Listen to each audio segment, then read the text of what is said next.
Welcome to the Audio Description Narrators of America Know Your Narrator series. Today we have a very special bonus episode. We have Eric Wickstrom of the International Digital Center. It's so great to have you here, Eric. Thanks for joining us. Thanks, Roy. Thanks for having me. Yeah, let's jump right in. What do you love about audio description? Everything. Does that count? Yeah, it sure does. I've been asked this question a lot lately. I think the thing about AD these days that I really love is that it's a public service that we as a company provide that I can also make a living doing. So it's rare. A lot of my friends have their jobs and they hate their jobs and they're like just contributing nothing beyond pushing paper and doing that kind of work, and they're bored with it. They don't like it. And whereas I am very fortunate where, I work with an amazing team of people and I really enjoy what I do.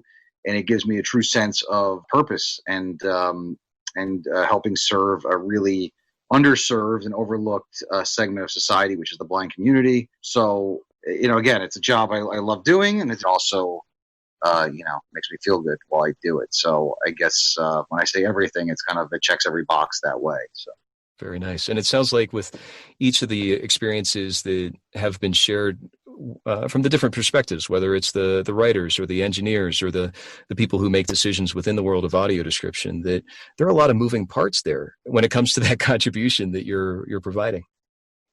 Oh, yeah. I mean, if when you hear audio description track, I mean, there's definitely a lot of fingerprints, so to speak, on that track. It's a team effort.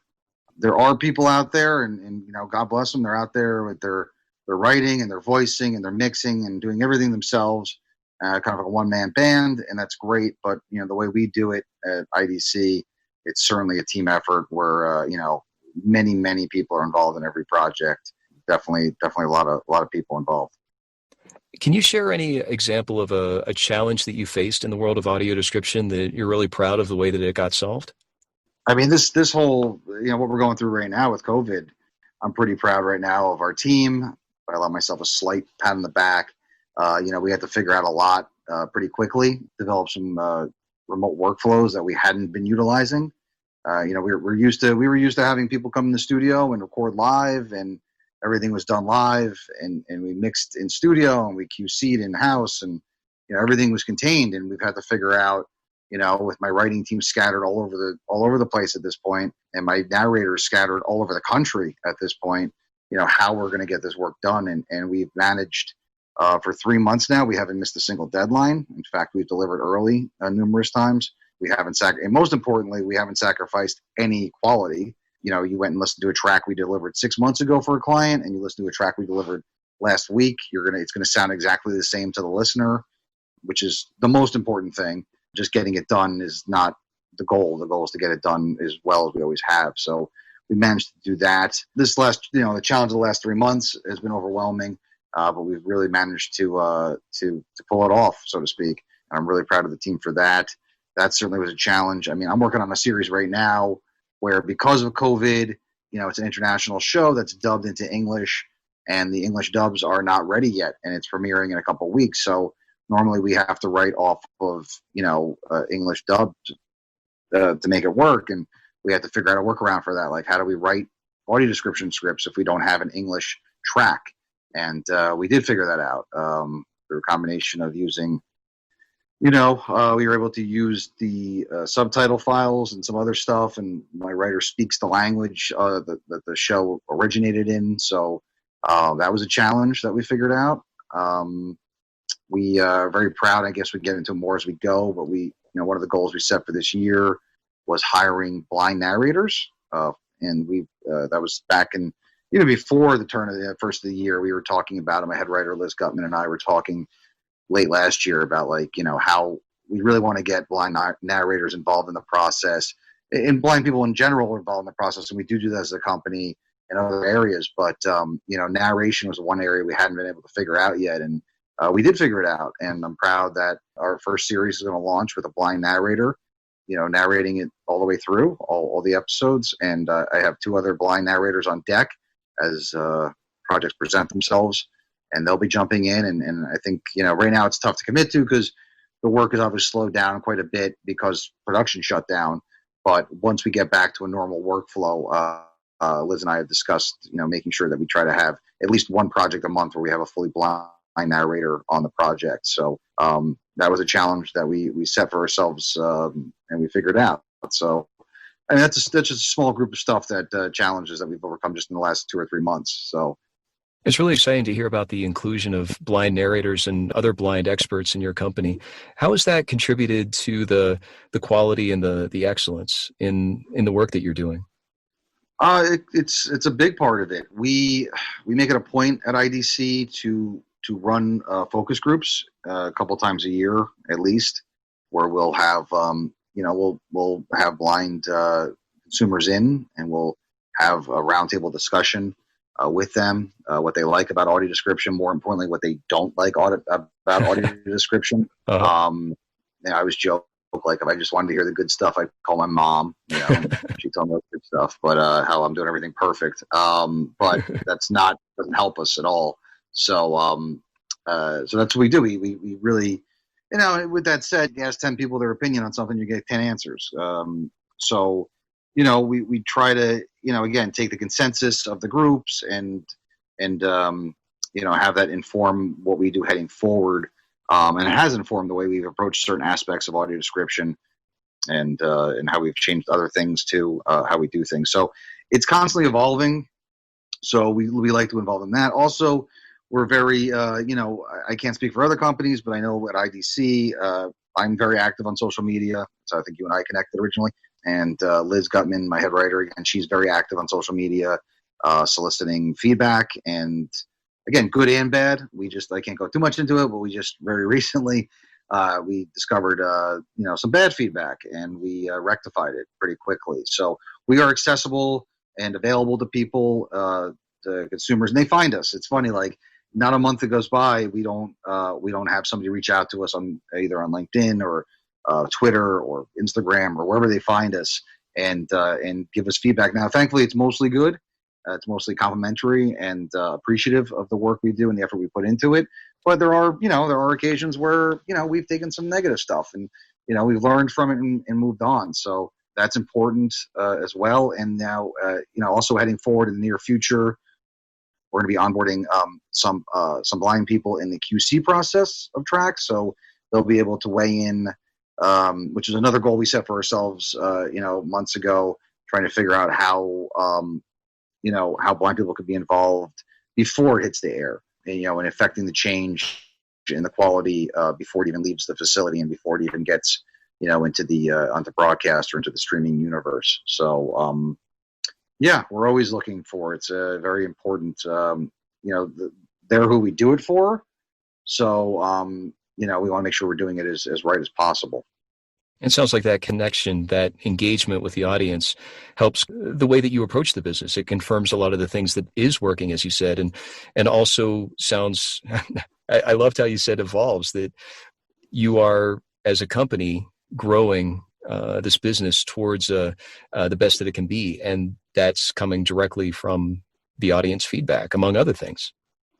Well, yeah, I mean, AD's been around for a while now. People don't realize that. I mean, I've been in audio description for close to 10 years now, and my family still doesn't know what it is. Like, so unfortunately, what I was like, I remember when I was dating, like, and I was out on, and I have a girlfriend now, long-term girlfriend, but like, when I was out there dating, I go on first dates and have to explain what audio description is, and then I have to re-explain it. And like, they still wouldn't get it, 4 or 5 times. I'm sorry, I have to ask, what do you do again? And I would explain it. And, it just, so there's still so much educating, and these are people that I was personally involved with, my family. Like, there's still, if they don't get it, then like, what's the chance of people in society knowing about it? So there's still a lot of education just generally about audio description, which, you've obviously been a crusader with, and alerting the people that it even exists.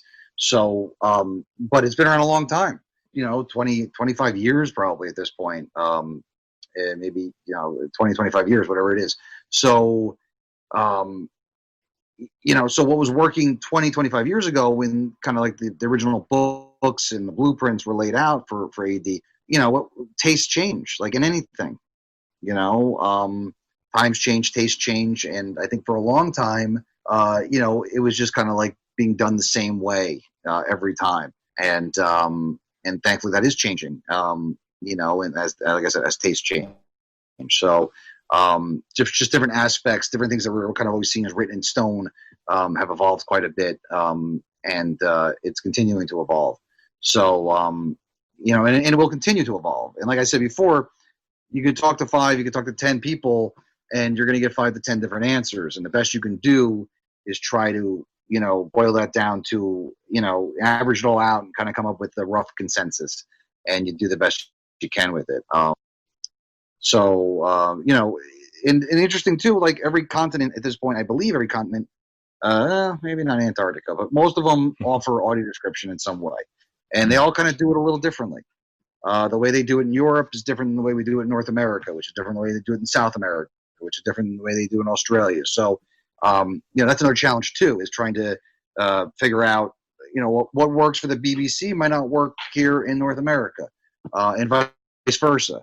So trying to figure that out and try to explore the different regions and the way they're doing it, and take some from some and take others, some from others, and just kind of boil it all together and see what comes up. So it's like any endeavor artistically that you pursue, you do the best you can with it, and you hope people like it. I mean, that's all you can do. Could I ask about how your company responds even within different genres? Do you do audio description the same for, let's say, a children's show versus a horror anthology, or are there differences within genres, or is it pretty much the same? Well, the approach is always the same. We have a team of writers, been with me for years and years at this point. As far as I don't take any different approach when when we get a project in, it's just who's up next. It's like I compare it to if you watch a procedural detective show, and who's catching, who's on the case, who's the next up, and so that's really it. I don't, with that said, my writers they have certain backgrounds that might lend itself to a series better, so I may steer things in that direction if I think it's going to help the material. But if I don't have the time, or if there's not a backfill of work, I'm comfortable with any of my writers grabbing any project and going with it. So from that standpoint, it's the same approach every time, no matter what it is. With children's programming, and we've done a bunch of it now, and we're hoping to do even more of it heading forward. That's the one area we don't get to do as much as I'd like to do, kids programming. And I have a 7-year-old daughter myself, who's actually on the spectrum. So I see a lot of what she watches, and I see a lot of how she processes things and what jumps out to her and that kind of stuff. So I'm really interested. I'm hoping heading forward we can do more and more work within children's programming, because I think there's a real opportunity to do AD really well for us, explore the different things that we'll present. So with children's AD, obviously the language has to be dialed back a little bit. You want to use less huge words that adults would understand easier, like a 7 or 8-year-old might not understand as well. That's the one thing I would say, that's one thing we've had to watch out for, because we do so much adult programming. Or I might have a writer come off a medical drama, and then a horror film, and then some romantic comedy, and just and then you're into a kid's show that's targeted at 6 and 7-year-olds. So it's like any muscle, you have to kind of retrain it, that okay, I have to dial it back a little bit here. That approach would be different, but the nuts and bolts of AD, it's the same approach no matter what the project is, to be honest with you. Mm-hmm. Different question on the client side, if you can talk about this. What is something that tells you that the client who's hiring your company is invested in this? Or maybe they give you the files and you give whatever you give back to them, and you're done.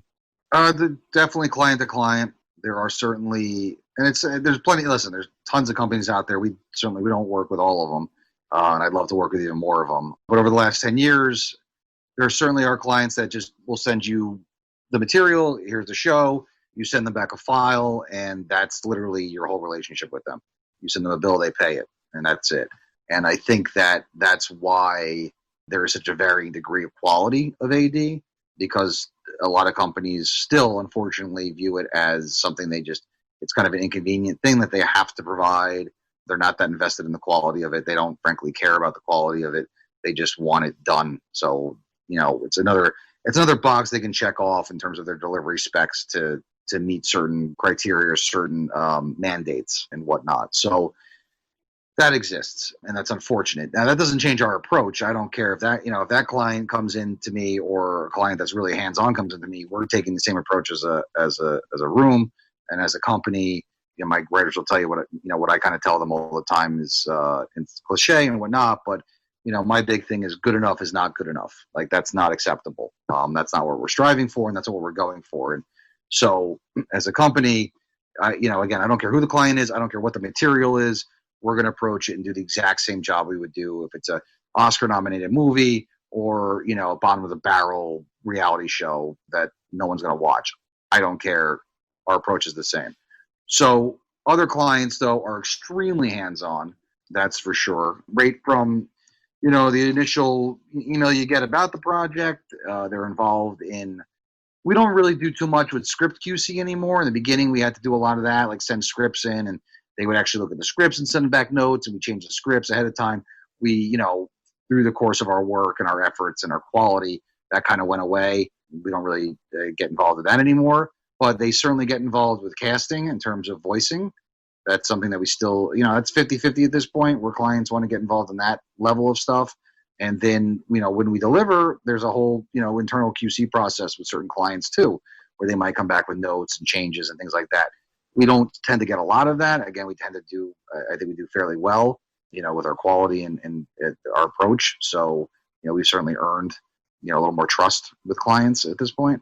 But yeah, no, definitely some clients, I could see, with the clients being hands-on, excuse me, how it would affect other companies. It doesn't affect us, just because, again, our approach is going to be the same no matter what. But yeah, I would love if certain companies, certain networks would take more of a hands-on approach. I think it would elevate the product in general than what it is certain places. And it sounds like you're taking that mantle with good enough is not good enough, and the clients do trust you, whether it's hands-on or whether it's the exchange, as you formerly mentioned, that you've built a relationship of, hey, this is quality work and we're doing our job, and there's a reliance on that, whether it's the hands-on approach from the client or the others, that, as you said, it's not affecting you. You're still delivering the best that you and your team can. Right. Like it's you don't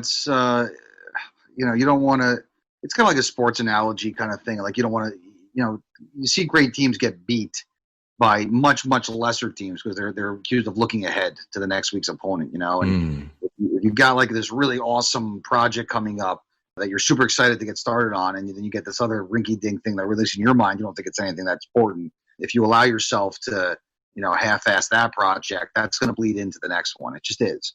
And the overall work is going to suffer. So, at least in my opinion, if you just wake up and you take the same approach and the same professionalism with every project, then you're never going to have a problem like that. At least that's my experience in our company's experience.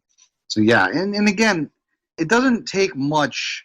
Like, I joke around a lot. Like, no one's getting rich doing audio description, and it's true. Like, there's much, much more lucrative things you can do in television and movies if you want to.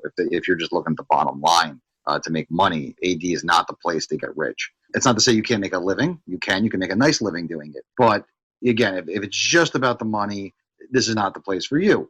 And with that said, it doesn't take that much effort to do it well. Like the cost difference between, and that's the thing that gets frustrating, like, because I'll get approached by clients and I'll get undercut by other people, on bids and stuff and money. And again, we're not talking huge sums of money here, right? So for companies to be trying to save a couple bucks here and there on AD, I don't get it, because the price of an AD track is less than probably like the half day's craft service budget on your typical television show. I mean, you're talking, there's certain series out there, without naming names, that like the AD track would probably cost 0.5% of the overall show's budget, maybe less, to do it right. I'm talking about. So to cut corners, to try to cheapen it. Yeah, again, the blind community is an extremely underserved community generally in America and worldwide, in my opinion. They are kind of overlooked. They're marginalized. So to cut the corners, to do it, to save a couple bucks, makes no sense to me. Just do it right. And again, that goes before, like, talk to 10 people and you get 10 answers. So if you got, you might look at a show, or you might get a show and you're like, hey, I think this show is crap. Whatever it is, this movie's terrible, but that's your opinion. That might be somebody else might be really looking forward to, a blind person might be really looking forward to that movie. That might be part 4 of a horror franchise that you stopped liking after part 1, whatever it is. But somebody's a fan of that out there, and they're going to want to hear that track, and they're going to want to hear it as good as it can be. So for you to, half-ass your way through that, like, that's just, I don't know. It's frustrating to me when I hear bad AD, and I'm sure you share this sentiment. It just gets me crazy because I know the slightly more effort it would have taken to do it good. The couple of bucks more it would have taken to get a good narrator, and the couple of bucks more it would have taken to get a good writer. And that couple of $100 you saved, like, what did you do with that? Nothing. You did nothing with it. I mean, it's probably a long-winded answer to your question, but that's the thing. So it sounds like with a focus on quality, that's obviously something that's very important to you, that you and your company is very focused on not cutting corners. If an audience member were to hear that, some of them might be concerned that that means that they'd be getting less audio description in general because more money would be going towards one particular project instead of bringing more opportunities for AD. Can you address that? Yeah. Yes. The problem is that for too many years, and even now, is that the blind community has been made to feel thankful for anything they get. Thanks, and be made to feel appreciative of just anything any scraps that, they throw them for audio description. And that's wrong. And I don't know if that's because the blind lobby is not as powerful with Congress as somebody like the deaf lobby. Like, you see closed captioning, for example. Closed captioning was available on a certain amount of programming, and then it was available on all programming. And then the quality was demanded. You cannot broadcast bad quality closed captioning. You just can't, and you're going to get nailed if you do. At some point, the deaf community just said, no. Good enough is not good enough. It has to be right. It has to be great. It has to provide the same experience as a non-deaf person is getting from this television show. It's somewhere in all of that, the blind community kind of just got like pushed aside and marginalized. And it took very few networks were offering AD. So whatever was out there was a very limited amount of audio description available, period. I think CBS was one of the early pioneers of it way back in the day. And then much later to the party, NBC, I think Fox, again, I don't know the exact breakdown. I think NBC came after Fox and then ABC. So the majors had it. I don't know if it was a combination of keeping up with CBS and the FCC getting involved. At some point, there was a mandate that came out, and the networks had to comply with it. And then that mandate reached cable television. The top 5 cable networks, and I think it's the top 10 cable networks, have to provide X amount of AD per quarter, which is still a pitiful amount. Like, if a program airs on broadcast TV, it should air with audio description, period. Just like it does with closed captioning. But it hasn't. And so over the last 5 to 10 years, now there's 15 networks putting AD out there. And so I think just the natural reaction, and I don't want to speak for the blind community, it's not what I do, but I from the people I've spoken to and the conversations I've had, I feel like there was just this appreciation that they were getting anything. Even though they should have been getting everything, they were appreciative they were getting anything. So I think there was this feeling maybe they don't want to complain about it, or they want to, because they're afraid it's going to go away again. You know what I mean? And they were just so happy to have it at all. What happened was a few years ago, I think, when the streaming services came around, especially Netflix started offering so much audio description, especially on their originals. I think all their originals now air with audio description. That then it became the message board started on the internet. People started to connect, started finding each other through social media, and there started to become this conversation about quality. And then I think I don't know, incorrectly, or I think people assume that it costs because they got used to having just anything, scraps thrown to them for AD. That now when they hear good AD, that like Netflix is one of the really great providers of audio description, and they really take their quality seriously. I mean, you can't do work for Netflix that's not good. You can't. They won't permit it. So I think because Netflix helped elevate AD generally, I think people started to assume that, wow, they must spend a lot more on their audio description, when they're not spending probably much more than the places that aren't doing it good are spending. It's just that it became this like a lot of like lesser companies got grandfathered into doing AD, which we can go into in another area of this question. And I think that people, again, I think they incorrectly believe that like doing the AD, the quality that we do it at IDC, somehow costs so much more than that crappy AD that they're listening to it from this other company. And I'm here to tell you, the difference is that company is trying to save a couple bucks and make a little bit more profit, whereas we're more focused on doing it correctly. And we're not just solely profit driven. We're trying to provide a great experience. So that's probably a really long-winded answer, and I'm sorry, but like it's again a kind of a complex problem. Where would you like audio description to go based on what you know now? We've been talking a lot about quality, so let's stick with that. I would love to see a universal standard created, what that looks like with both, companies involved, with blind consumers involved, whether it be an 8 or 10-person panel, something where we could come together and just, through those quality standards, have companies become verified, kind of like you verify on Twitter. You shouldn't be allowed to come in to and undercut a company like IDC. And we're not, listen, I think we're as good as anybody in the business. There's nobody better than us. I say this all the time. We're not the best. I would never say I'm the best at doing AD, but I would say there's no one better than us. And I think there's a handful of companies that can make the exact same claim, especially in North America. There are some fantastic providers of AD, and we're just lucky to be one of them. But this group of providers, we shouldn't, as a collective, be able to be undercut by 25, 30% by, anybody with a microphone and a computer, which is what's happening. And the quality suffers so I think, there should be some kind of verification process. What that would look like, I don't know. But, if you're going to be doing audio description for the major streaming services, if you're going to be doing it for the major networks, you should be part of this collective verified group.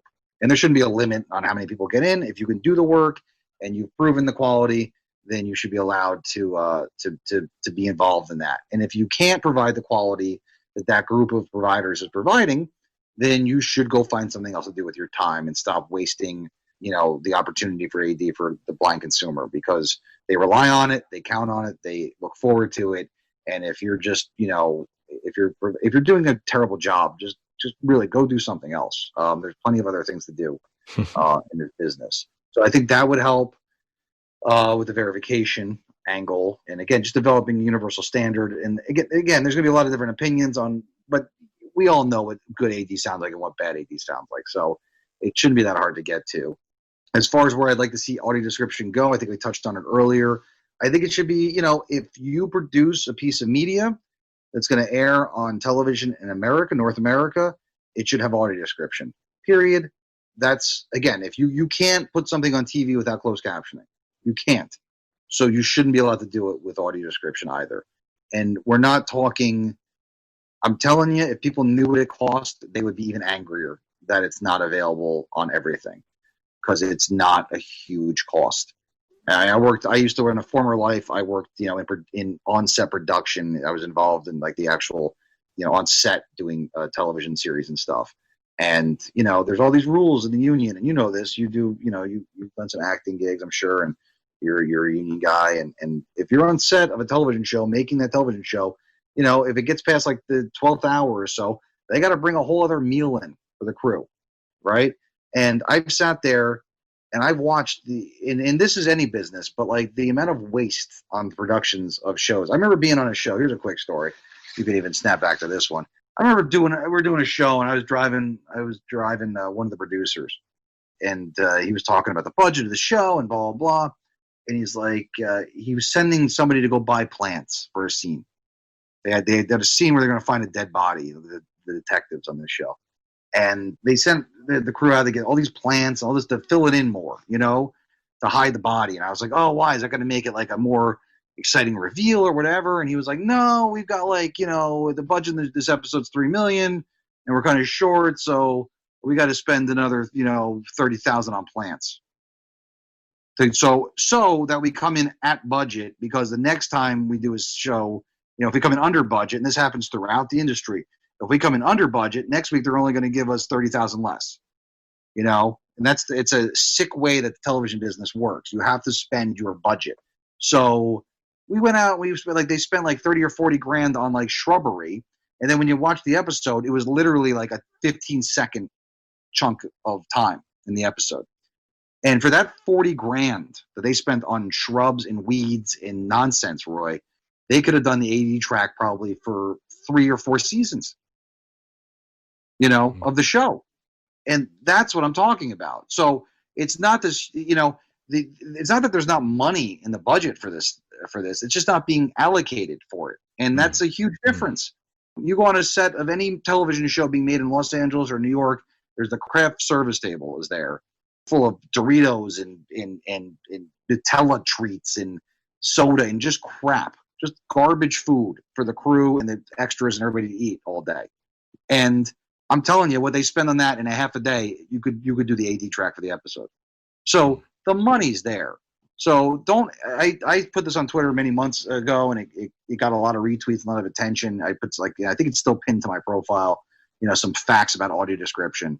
The one excuse you should not accept is that it's not in the budget, because that's insane. There's so much bloat in budgets. The AD track it's literally pennies on the dollar compared to some of the other stuff that gets spent. So yeah, that would be my answer, is to start allocating some of that money to audio description to account for it in the initial plan of the show, the initial budget of the show, to not accept anything airing on streaming or broadcast or anywhere on North American television that doesn't have an audio description track, because it shouldn't exist. There's no good excuse for it. So that's where I hope it goes. It certainly has come a long way in the last 10 years that I got involved in this. There's certainly a lot more AD out there for consumption, and excitingly, there's certainly a lot more good AD out there than I can't even tell you. Like 8 years ago or whatever it was, when I worked at my former job, and we sent this television series out for AD, and the quality that came back was just so terrible. And now I would never be involved in that kind of terrible work again. It's just been elevated so much, even in the last 5 to 10 years. So there's definitely great things, big strides happening with AD, but until it's available on every program and every movie, we won't really get to where it should be, in my opinion. Is there anything else that you'd like to share that hasn't been covered yet? I think you've addressed so many things. These questions have really shared where you're coming from and kind of gave some nuance to the behind the scenes that my assumption is, if they're not being paid as an expert in working in audio description, their experience is flipping on an app or switching a track on, that you're giving a behind the scenes that we really appreciate. So thank you. Yeah, I would just say again, as a closing thought to anybody blind listening to this, and not everybody blind, because that's another misnomer. Part of the education we need to do with this is, blind consumers, they digest and take in media usually with sighted consumers as well. So this idea that you're only making a track for 6 million or 8 million people potentially, it's nonsense. These people are part of families. They're part of groups of friends that they watch this material with. So, if you say there's 8 to 10 million blind people, that are taking advantage of audio description, that those tracks are probably reaching, 30 to 50 million people overall. Not to mention the people that are finding AD tracks now and using them as audiobooks or podcasts and listening to them on their commutes or around the house or whatever else. So I think that's an ongoing dialogue in trying to impress upon companies that, hey, you're looking at a very narrow view of what AD is and who it can reach and who can consume it. So I would just say, and again, stay vigilant. Don't feel like good enough is good enough. If it's not good, complain. Complain and complain and complain. And trust me, if you complain to the right people and you voice your displeasure to loudly enough, it will change. It will get heard. And it already has. I've seen it. I've seen the improvement in AD. The quality has grown in leaps and bounds just in the last 5 years. And I think I get excited for 5 years from now how much better it's going to be. But that's going to require people staying vigilant, staying engaged, and staying active. As far as we go, I would say, again, I'm very active on Twitter. Anybody that follows me, I know you and I follow each other, Roy. You can find me there, and I encourage it. Again, good and bad. If you hear something we did that you love, let me know. If you hear something we did that you thought we could have done better, please let me know. You can find me on Twitter at IDC_Eric. And then you can find Liz Gutman, I know you've had on before, Roy, who's amazing. Liz, for my money, is one of the best writers in the business, and she loves talking about audio description. She is so passionate about it. And if you guys have any questions for our approach to something or why we did something certain ways, she loves talking about the nitty gritty about AD. So you can follow her on Twitter at Liz_IDC. And that's it. And if you're a company out there listening and you're looking for audio description and you need a company to do it for you, we would love to talk to you. We'd love to help you, create really great audio description. And you can find us through our website, internationaldigitalcenter.com. And there's an audio description tab on there. Send us a message and it'll get to me. And I'd love to talk to you about it. And again, if you're a company doing AD, and it doesn't have to be us, there's plenty of companies, like I said, doing great AD. Take a check of your quality and see if you're offering the best you can. And I think you'd be surprised on how little extra it would cost to get it done. If you're doing it good enough, it's only a few dollars more to do it really great. And try doing that. Why not? So that's it. I think I've said enough, Roy. Thanks so much for sharing everything, Eric. It's great to have you. I appreciate it, man. Stay safe, and we'll talk soon.